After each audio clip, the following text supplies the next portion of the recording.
दोस्तों, एक nursing classes में आप सभी का स्वागत है। दोस्तों, अगर आपने अभी तक हमारे चैनल को सब्सक्राइब नहीं किया तो चैनल को सब्सक्राइब करो, वीडियो को लाइक करो। आज हम ब्रेस्ट कैंसर के बारे में बात करेंगे। ब्रेस्ट कैंसर क्या कंडीशन होती है, किस टाइप कौन से रिस्क फैक्टर है जिनके कारण ये कंडीशन ऑक्यूर होती है, क्या क्या मैनेजमेंट है, कौन सा सर्जिकल मेथड है जिसके द्वारा ब्रेस्ट कैंसर को रिमूव या कैंसर कंडीशन को रिमूव किया जा सकता है, ट्यूमर को रिमूव किया जा सकता है, तो सभी रीडिंग आउट करेंगे। तो दोस्तों, अगर आपने अभी तक चैनल को सब्सक्राइब नहीं किया, चैनल को सब्सक्राइब करो, वीडियो को लाइक करो। तो ब्रेस्ट कैंसर आज की क्लास होगी। अपनी क्लास स्टार्ट करने से पहले हम छोटा सा एक रिवीजन कर लेते हैं पिछली क्लास का। पिछली क्लास में हमने सर्वाइकल कैंसर के बारे में बात की थी। सर्वाइकल कैंसर या malignancy condition in cervix two type से डिवाइडेड गया था, invasive and non invasive. Non invasive में तो cancer condition only cervix part में होती है, और non invasive part cervical cancer में cancer condition cervix and pelvic organ. उसी आधार पर इसको स्टेजेस में कौन कौन से रिस्क फैक्टर है जिनके कारण सर्वाइकल कैंसर होता है और क्या क्या मैनेजमेंट है। तो पिछली क्लास थी अपनी। अगर आपने अभी तक क्लास को रीडिंग आउट नहीं किया तो प्लेलिस्ट में जाकर MSN क्लास में देख सकते हो आप। तो आज की क्लास स्टार्ट करते हैं। आज ब्रेस्ट कैंसर जो इंपॉर्टेंट क्लासेज है ना ऑन्कोलॉजी की, वो मैं सभी करवा दूंगा। अब ब्रेस्ट कैंसर, अब मल्टीपल माइलोमा, फिर हमारा ऑन्कोलॉजी की क्लास कंप्लीट हो जाएगी। फिर आप जो कहोगे वो कमेंट करो, उसी आधार पर हम अगला टॉपिक स्टार्ट करेंगे। अगली क्लास उसी पे होगी। तो शेयर करो वीडियो को, चैनल को सब्सक्राइब करो और वीडियो को लाइक जरूर करें यार। तो ब्रेस्ट कैंसर इंट्रोडक्शन में मैलिग्नेंसी इन ब्रेस्ट। तो इंट्रो लिखो, intro malignancy in breast, malignancy in the breast. तो कैंसर में ब्रेस्ट कैंसर मीन्स मैलिग्नेंसी या कैंसर कंडीशन इन ब्रेस्ट। और डेवलप कंट्री होती है, जो भी डेवलपिंग कंट्री है जैसे USA, जापान, अमेरिका, इनमें मोस्टली कौन सा कैंसर देखा जाता है? Breast cancer. तो नोट डाउन करो आप। Most common cancer in developed countries. Develop country में मोस्टली कौन सा कैंसर होता है? Breast cancer. इस कैंसर में किस प्रकार एब्नॉर्मल सेल की ग्रोथ होती है, तो इसमें क्या होता है, किस प्रकार ये ब्रेस्ट कैंसर होता है, तो ये रीडिंग आउट करेंगे। It's penetrate surrounding tissue, memory duct होती है, उसके सराउंडिंग टिश्यू को पेनिट्रेट करते हैं, और उस पेनिट्रेट करने के कारण एब्नॉर्मल सेल ग्रोथ होती है। एब्नॉर्मल सेल ग्रोथ होती है तो ब्रेस्ट की साइज भी एब्नॉर्मल डेवलपमेंट होगा ब्रेस्ट का। तो ब्रेस्ट कैंसर इस टाइप से अक्यूर होता है। तो नोट डाउन करो, it's penetrate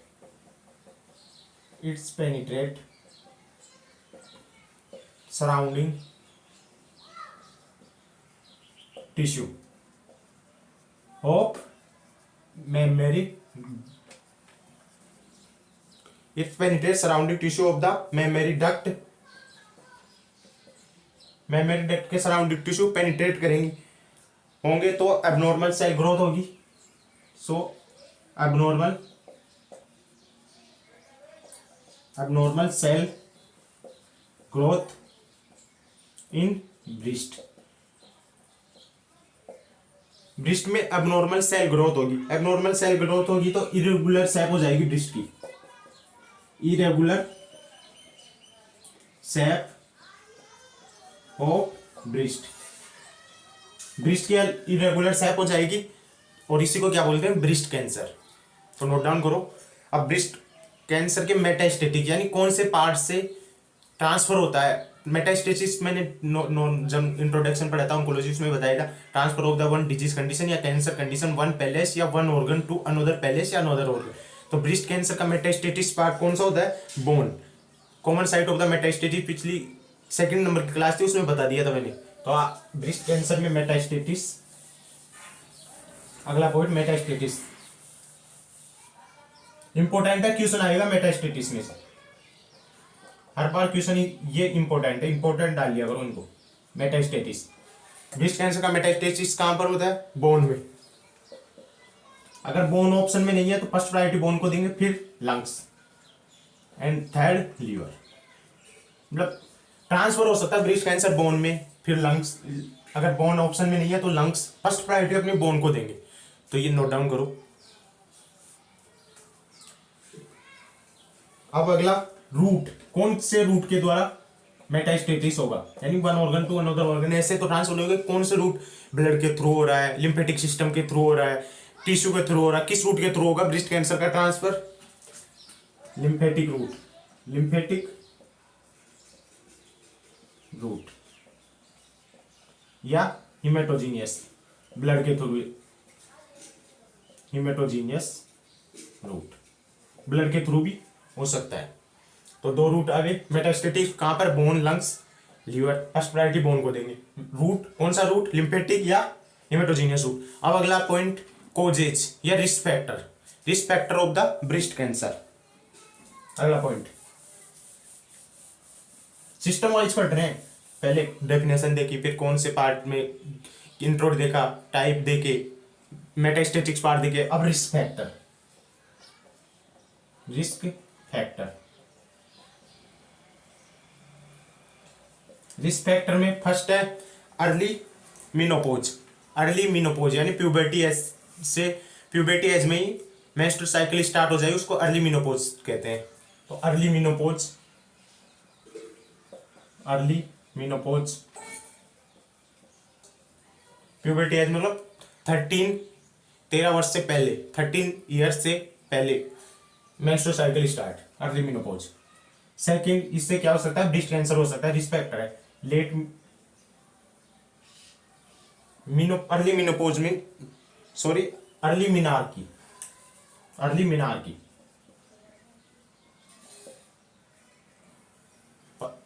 first time menstrual cycle start होता है उसको मिनार्की बोलते हैं। और अर्ली मिनार्की यानी प्यूबर्टी एज में मेंस्ट्रुअल साइकिल स्टार्ट हो जाना, वो ब्रेस्ट कैंसर डेवलप कर सकता है। लेट मीनोपोज, जब last time breast menstrual cycle होता है, लास्ट मतलब इसको मीनोपोज स्टॉप हो जाता है उसके बाद में, तो उसको मीनोपोज स्टेट बोलते हैं। मीनोपोज 45 ईयर्स या 45 ईयर्स टू 50 ईयर्स मानते हैं, लेकिन लेट मीनोपोज हो रहा है 50 ईयर्स में भी मेंस्ट्रुअल साइकिल स्टार्ट है, तो वो भी कैंसर कंडीशन का, ब्रेस्ट कैंसर का रिस्क फैक्टर है। तो second, late menopause, early menarche, late menopause, nulliparity, nulliparity, nulliparity means woman है वो 22 वीक्स तक प्रेगनेंसी नहीं कर सकती, मतलब जो वुमन है वो बर्थ नहीं करा सकती, बेबी का बर्थ नहीं करा सकती, उसको बोलते हैं newly पेराइटी, newly पेराइटी।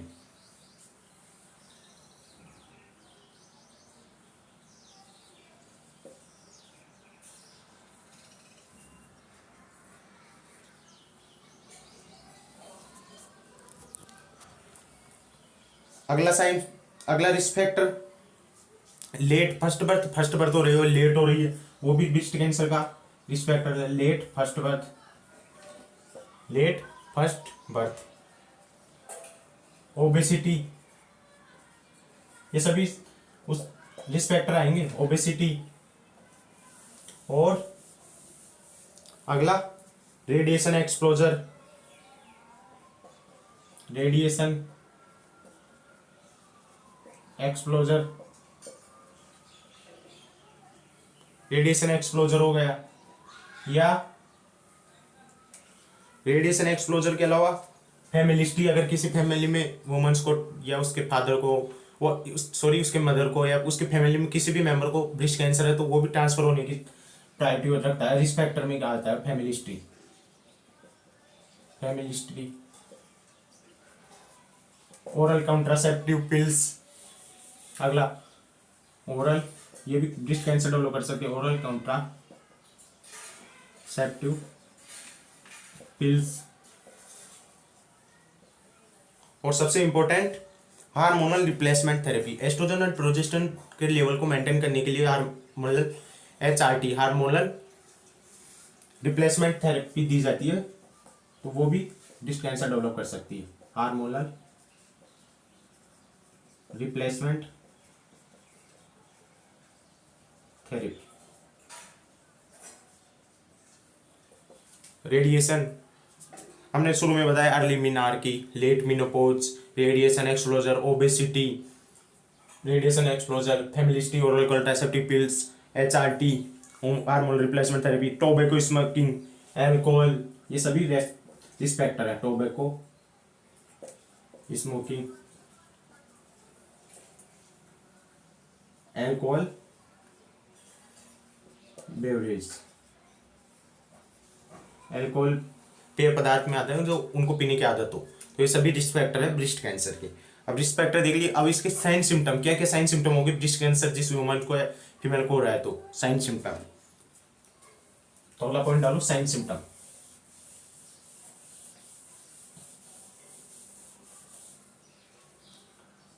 Sign symptom, sign symptom में आएगा ब्रेस्ट की टेंडेंसी बढ़ जाएगी। तो first breast tendency,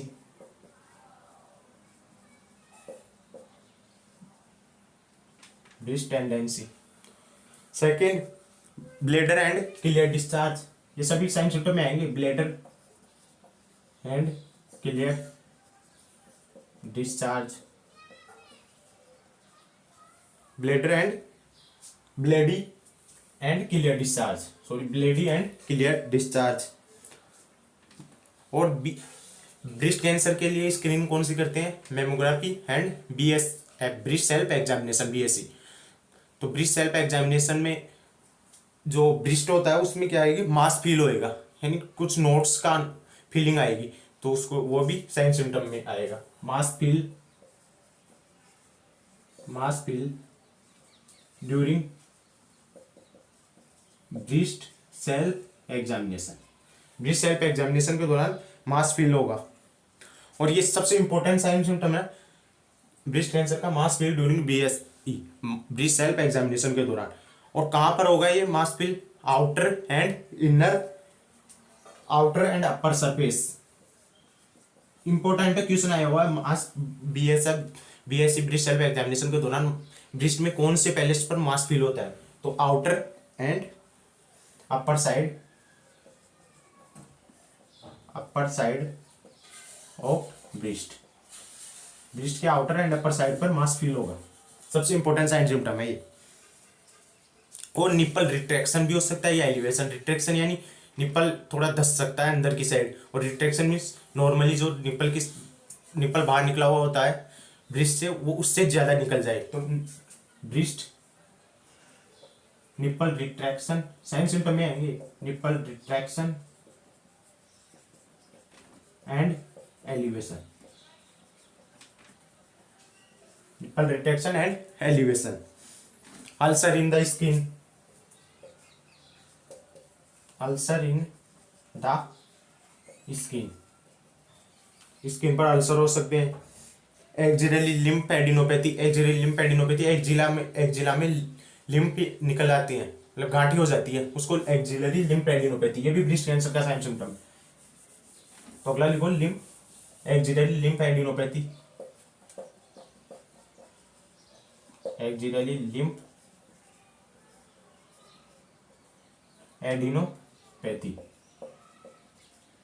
nodes in the axilla area, nodes निकल आती है, नोड्स या साइज में मतलब फैल जाती है, कैंसर कंडीशन डेवलप होने के साइन सिम्टम है ये ब्रेस्ट कैंसर वाले।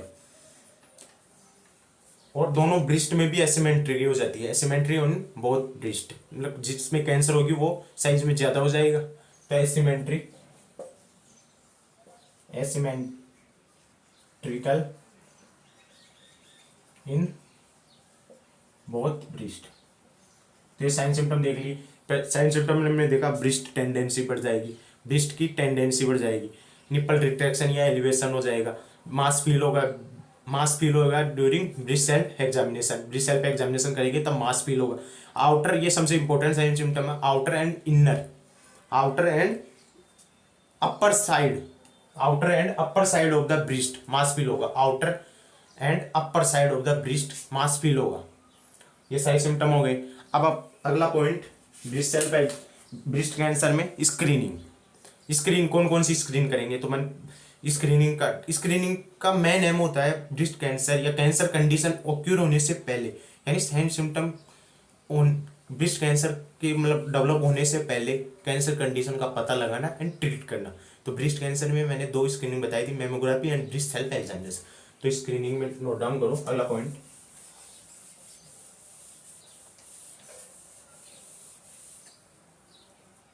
स्क्रीनिंग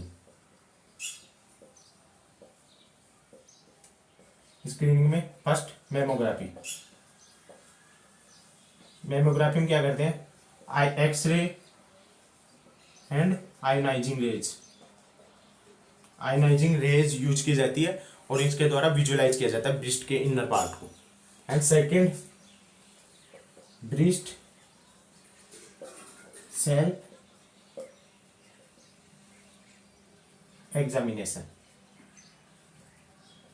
ब्रेस्ट सेल्फ एग्जामिनेशन ये नॉर्मल फीमेल होती है, यानी जिनमें मेंस्ट्रुअल साइकिल चलता है, नॉर्मल फीमेल होती है, उनमें आफ्टर मेंस्ट्रुअल साइकिल 7 डेज, और रेंज में पूछे तो आपको 7 to 10 डेज। नॉर्मल फीमेल में 7 to 10 डेज क्या आफ्टर क्या करते हैं, ब्रेस्ट सेल्फ एग्जामिनेशन करते हैं। ब्रेस्ट सेल्फ एग्जामिनेशन मैंने स्क्रीनिंग वाला पिछली क्लास मतलब 3rd या 4th क्लास थी स्क्रीनिंग या एग्जामिनेशन वाली, उसमें बता दिया था। इसमें क्या करते हैं, अपोजिट हैंड के थ्रू, मतलब राइट ब्रेस्ट है उसमें लेफ्ट हैंड के थ्रू फील करते हैं ब्रेस्ट सेल्फ एग्जामिनेशन। जिसको मतलब कैंसर या पेशेंट कैंसर कंडीशन होने वाली संभावना है, वही पर्सन सेल्फ एग्जामिनेशन करता है। उसमें मास फील करता है कि ब्रेस्ट में लिम्फ नोड प्रेजेंट है, वेट बढ़ रहा है, क्या हो रहा है, उस आधार पर ब्रेस्ट सेल्फ एग्जामिनेशन किया जाता है। और ये every month in same day, मतलब हर महीने में किया जाता है, और सेम डे मतलब नॉर्मल फीमेल होती है उनमें मेंस्ट्रुअल साइकिल के 7 to 10 days after fix a day. और जो आफ्टर मीनोपॉज या जिनमें मेंस्ट्रुअल साइकिल नहीं होता and hysterectomy removal of the uterus, उन फीमेल में हर month every month in same day fix करना होता है और उसमें ब्रेस्ट सेल्फ एग्जामिनेशन करना होता है। तो ये ब्रेस्ट कैंसर में स्क्रीनिंग एग्जामिनेशन कंप्लीट हुआ। अब डायग्नोसिस, अगला पॉइंट डायग्नोसिस कि ब्रेस्ट कैंसर कंडीशन को डायग्नोसिस कैसे करेंगे। डायग्नोसिस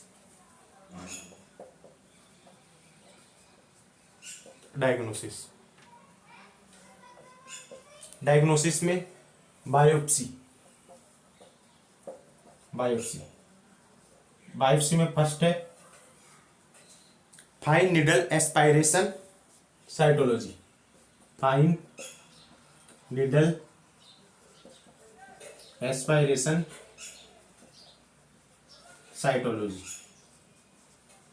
इसको शॉर्ट में FNAC fine needle aspiration cytology बोलते हैं। इसमें जब ट्यूमर या नोट्स होती है वहां पर निडल एस्पायर की जाती है और उसका एग्जामिनेशन किया जाता है। तो ये फाइन निडल एस्पायरेशन बायोप्सी में इंक्लूड किया गया है। और other CT scan, MRI and USG, इनके द्वारा डायग्नोसिस किया जाता है ब्रेस्ट कैंसर का। अब अगला पॉइंट ट्यूमर मार्कर वो होते हैं, वो सब्सटेंस होते हैं जो कैंसर कंडीशन या ट्यूमर से रिलीज होते हैं और बॉडी में ब्लड में यूरिन में उनकी नॉर्मल लेवल होता है उससे बढ़ जाते हैं और कैंसर कंडीशन को इंडिकेट करते हैं। तो ब्रेस्ट कैंसर बढ़ रहे हैं, ब्रेस्ट कैंसर का कौन सा ट्यूमर मार्कर होता है, तो ट्यूमर मार्कर वाली भी एक क्लास है। अपनी पूरी क्लास में कौन कौन से ट्यूमर मार्कर कौन कौन सी कैंसर कंडीशन को क्यों बताते हैं तो वो सभी बता रखा है। लेकिन अब ब्रेस्ट कैंसर बढ़ रहा है तो इसमें ट्यूमर मार्कर कौन कौन सी यूज होंगे। ट्यूमर मार्कर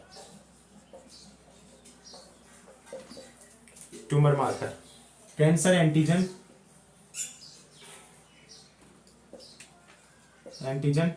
53, इस ब्लड में इनकी मात्रा बढ़ जाती है। इंक्रीज लेवल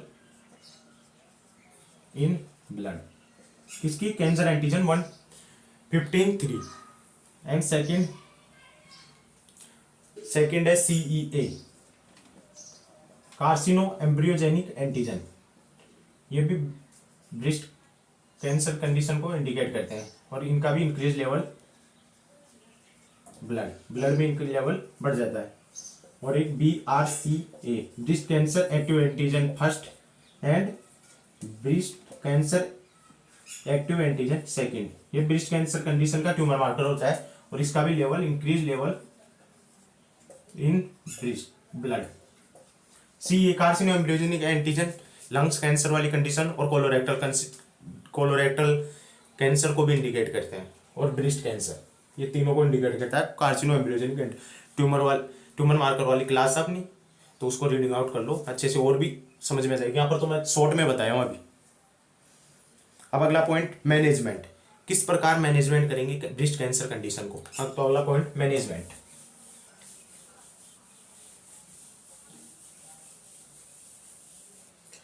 मैनेजमेंट डालो, मैनेजमेंट में से क्वेश्चन आते हैं, इंपॉर्टेंट है मैनेजमेंट, इंपॉर्टेंट पॉइंट है।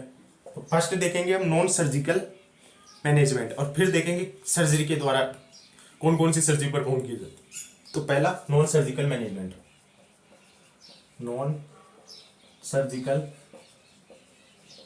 मैनेजमेंट। नॉन सर्जिकल मैनेजमेंट में हम देंगे कीमोथेरेपी। फर्स्ट कीमोथेरेपी, कीमोथेरेपी में हार्मोन एंड ड्रग्स दी जाती है। और ब्रेस्ट कैंसर की ड्रग्स ऑफ चॉइस कौन सी होती है, टैमोक्सिफोन सिट्रेट, टैमोक्सिफोन सिट्रेट, इसको drugs of choice, drugs of choice बोलते हैं। क्या करती है, एस्ट्रोजन होता है उसका एंटागोनिस्ट होती है, टैमोक्सिफोन सिट्रेट एंटागोनिस्ट ऑफ, थोड़ा ब्राइटनेस इश्यू आ रहा होगा आज। टैमोक्सिफोन सिट्रेट ड्रग्स ऑफ चॉइस। और सेकंड रेडियोथेरेपी देते हैं, रेडियोथेरेपी। रेडियोथेरेपी टू टाइप्स की होती है, external beam radiotherapy, internal beam radiotherapy. External beam radiotherapy में आयोनाइजिंग रेस को बॉडी का आउटर साइड में बर्न किया जाता है ट्यूमर्स को, और इंटरनल रेडियोथेरेपी में रेडियोएक्टिव आइसोटोप को बॉडी के अंदर पैलेस किया जाता है। इसमें दो टाइप होते हैं, सील्ड अनसील्ड। जब रेडियोएक्टिव आइसोटोप को सील या कंटेनर में पैलेस किया जाता है तो उसको सील्ड रेडियोएक्टिव आइसोटोप रेडियोथेरेपी बोलते हैं, एंड अनसील्ड को, जिसमें रेडियो आइसोटोप को बॉडी के सर्कुलेशन के थ्रू पैलेस किया जाता है, तो उसको अनसील्ड बोलते हैं। तो ये नॉन सर्जिकल मैनेजमेंट कंप्लीट हुआ। अब second surgical management. Surgical management में फर्स्ट है लम्फेक्टोमी। तो अगला पॉइंट लिखो, सर्जिकल मैनेजमेंट। पूरा ब्रेस्ट कैंसर बहुत इंपॉर्टेंट टॉपिक है, क्वेश्चन आएगा एग्जाम में इसमें से। सर्जिकल मैनेजमेंट,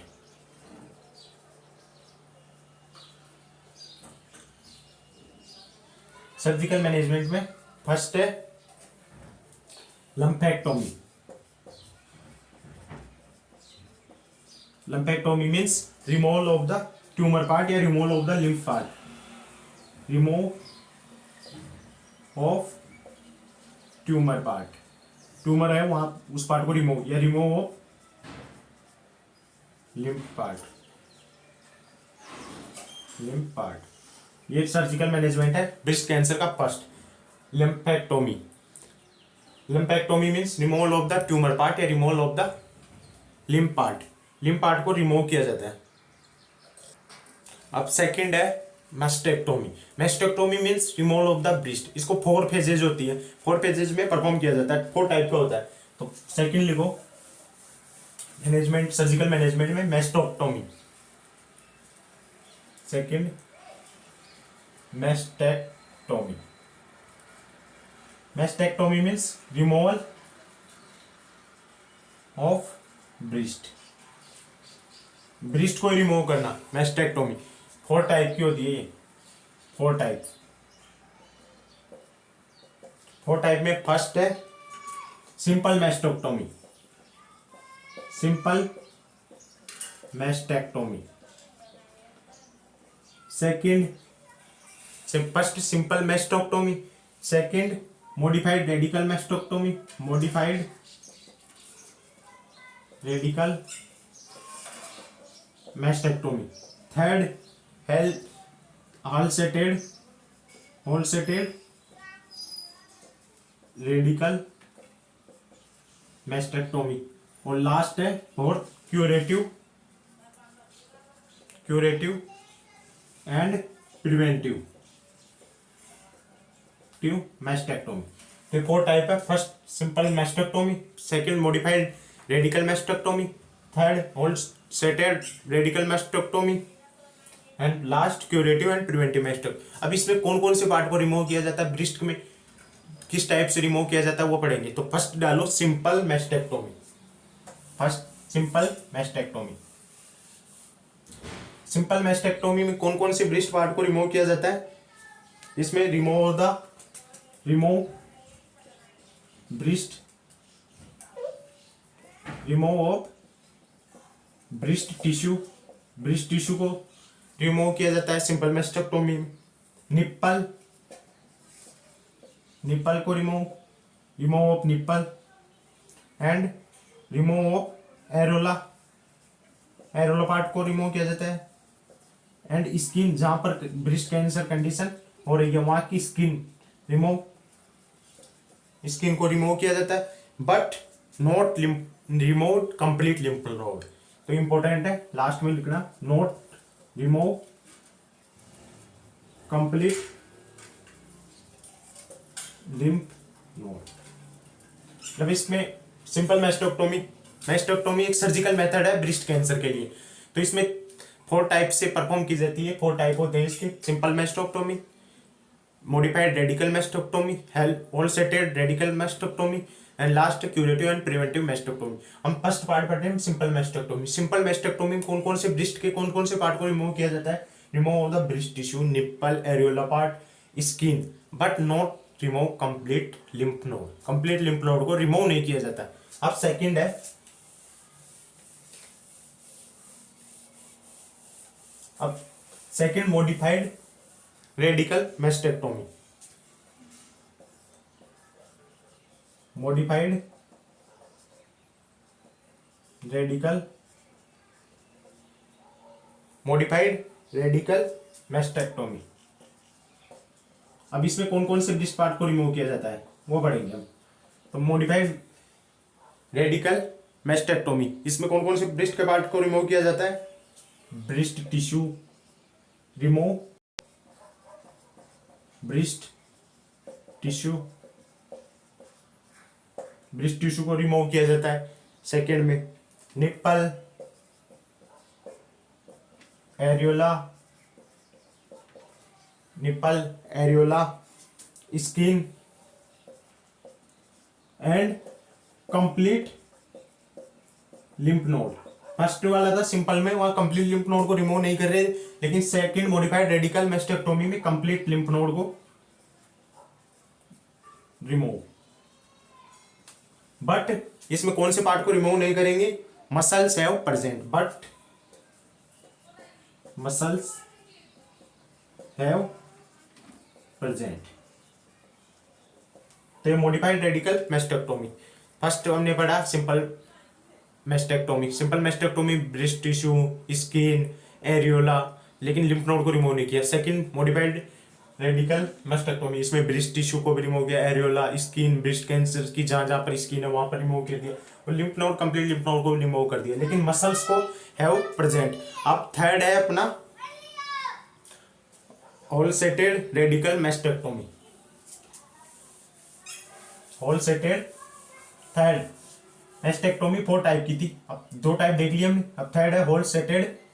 इंपॉर्टेंट है मैस्टेक्टोमी, क्यों सुना है, हर एमसीक्यू मतलब इस टाइप से आएगा इसमें कि मॉडिफाइड रेडिकल मैस्टेक्टोमी में लिम्फ नोड को रिमूव कर दिया जाता है या नहीं किया जाता। तो इस टाइप से याद रखना होगा आपको हर चीज को। होल सेटेड रेडिकल मैस्टेक्टोमी, इसमें कौन कौन से पार्ट को रिमूव किया जाता है, remove of the breast tissue, remove of breast tissue को रिमूव किया जाता है। Second nipple and skin, nipple and skin को रिमूव किया जाता है। Areola remove and axillary part, axillary lymph node remove, axillary lymph node remove.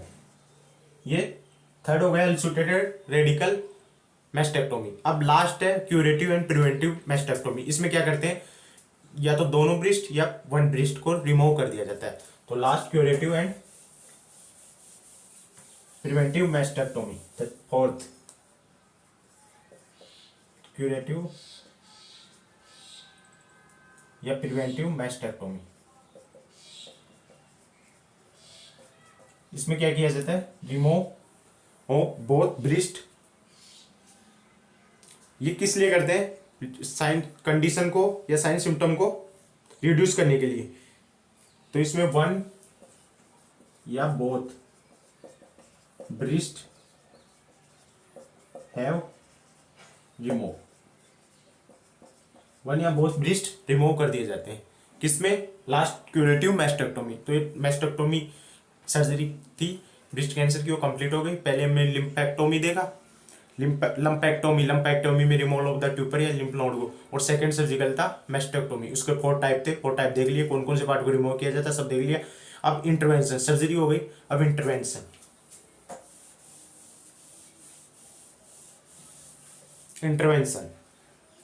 Post operative intervention, post operative intervention. Post operative intervention में vital sign को monitor करेंगे। तो first monitor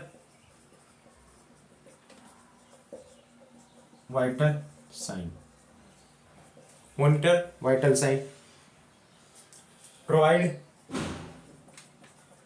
semi recline line position, position provide करेंगे। Surgery के बाद सबसे important होता है पोजीशन। और थर्ड, पेशेंट को एनकरेज करेंगे डीप ब्रीथिंग करने के लिए, encourage patient to deep breathing. और नॉर्मल एडिक्वेट न्यूट्रिशन प्रोवाइड करेंगे, नॉर्मल इंटरवेंशन होंगे। तो अपना ब्रेस्ट कैंसर वाला ऑन्कोलॉजी का इंपॉर्टेंट टॉपिक था, वो कंप्लीट हो गया है।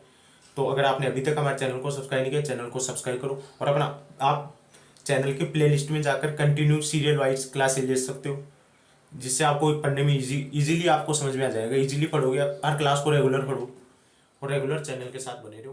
धन्यवाद दोस्तों।